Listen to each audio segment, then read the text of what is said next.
What are you prepared to give up to have the life that you really want? What are you prepared to remove? I removed something really big from my life to create space for magic, for growth, to go in the direction of my dreams this year. And I'm going to talk about that a little bit later. But I want you to ask yourself, what am I prepared to release? Because at this time of the year, most people are saying that they need more motivation, more discipline, better routines, and yet somehow not much really changes. We just get more and more exhausted, packing more and more things in and giving ourselves a really hard time for not following through. A lot of us have too many commitments, we've completely overloaded our lives, and there's so many distractions, there's so much noise. I don't know about you, but I struggle to keep up with all my Signal, Telegram, WhatsApp, Messenger, emails. People are pulling at us left, right and centre, and there's so much choice that it can feel paralysing. So today I want to explore this idea of removing something instead of adding something through this example from my own life. And if this conversation does resonate with you, my colleague and sister Cathy and I have created a group coaching program. There's a link in the description and more on that later. So instead of thinking about what we want to achieve this year, let's think about what it is that we want to remove. Because you've probably said, I don't have enough time. I can't count the amount of times I've said that. We all seem to be time poor.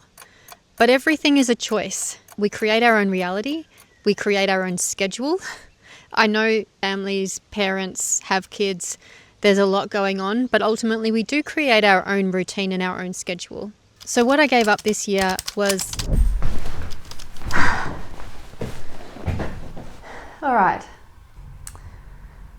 I'm selling my podiatry business, hopefully selling it, and I'm following my heart, and I'm going to go all in with YouTube and my online business, my coaching business. The reason this is so significant is because I have been in this job. I've owned this business for 20 years. I've been in this clinic for 22 years. I have poured my blood, sweat and tears into this. I've worked my guts out. And I've just signed my clinic over to someone else, a beautiful new owner that I'm so grateful for. I need to communicate that this was a very big deal in my life. Yes, I am a coach and I've got this YouTube channel and podcast, but podiatry has been my career and identity for a couple of decades. If you had told me a year ago that I would do this, I would have not believed you.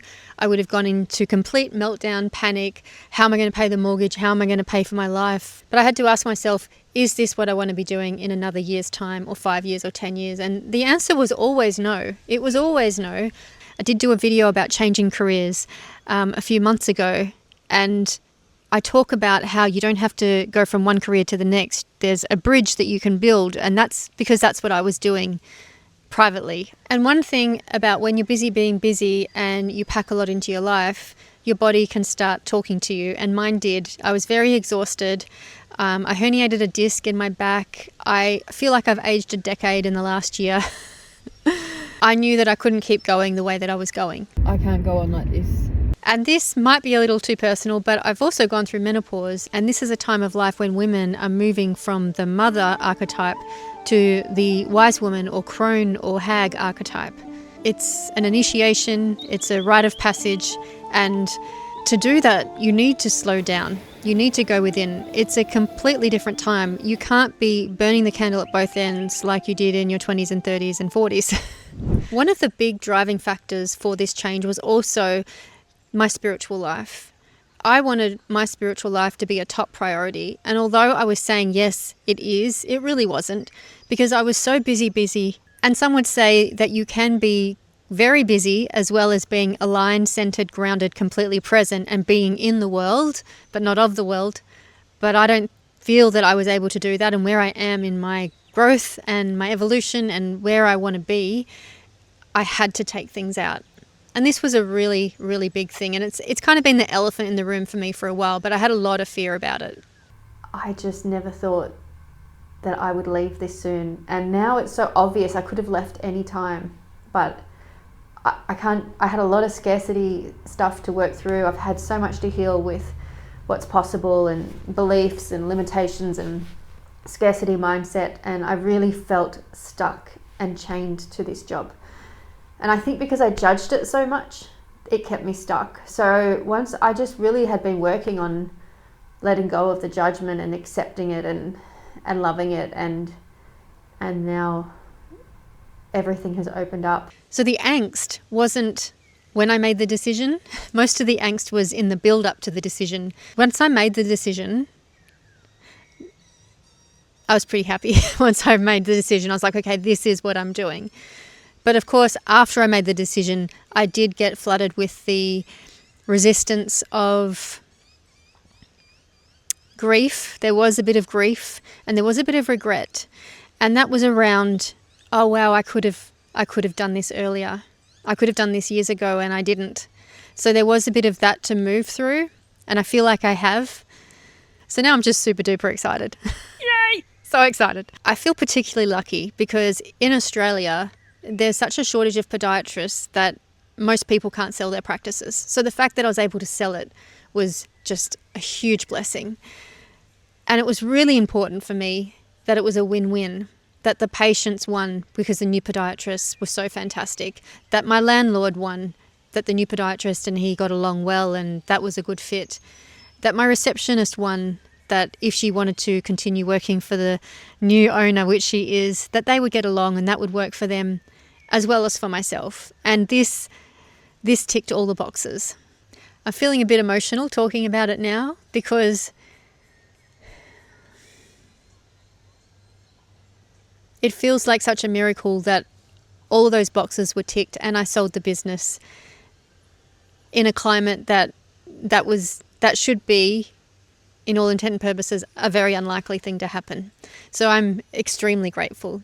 So today is the first day of the transition with the new owner, and I'm in here with one of the podiatrists and doing, the handover and saying goodbye to all the patients. And there's many patients I probably won't get to see, and we've done a big mail out, and they're responding to all the emails and messages, and it's just really overwhelming.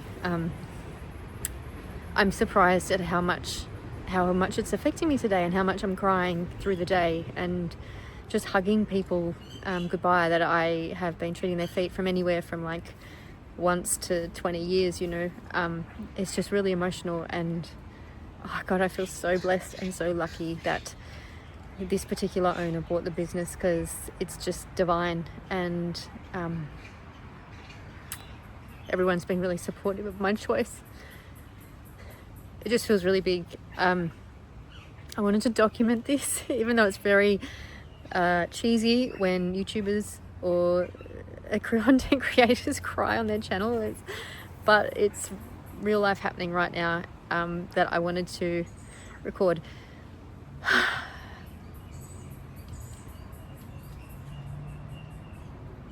That's it. So that was my really big, dramatic life decision, life change. But for you, it doesn't have to be that big. It can be as simple as I'm removing late nights so that I can be fresh and energetic for the morning. It can be I am removing baked goods and pastries from my life because I don't enjoy the brain fog or the bloatedness. And I may or may not be talking from experience.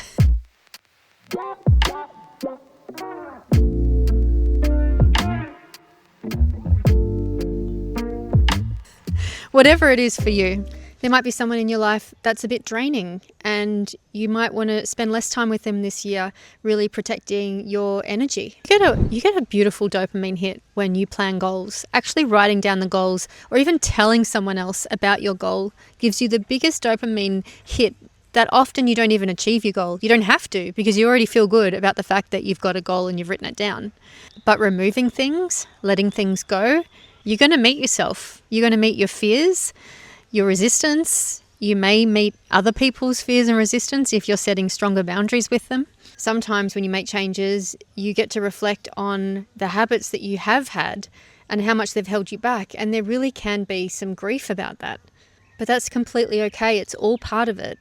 But the goal is not to rearrange your life so that it's the same. It's to create space, to create a new life, to support who you're becoming, who you want to become. And if you're at that point where you know that something needs to change, you know that you want to go in a new direction, but you don't want to figure it out alone, my colleague and sister Cathy and I have created the Aligned Success Lab. It's a small, supportive space with limited spots where we personally walk you through and support you through one big transformation or goal. If you'd like to know more about that, there's a link in the description. and you can go on the wait list and we'll send you some more information. So I'd love to hear from you in the comments. What do you think you might be able to let go of this year to create space for the life that you want? Please like, subscribe, and share. Come and find me on Instagram, and if you enjoyed this video, I'm pretty sure you're going to enjoy this one. Much love, guys. Take care.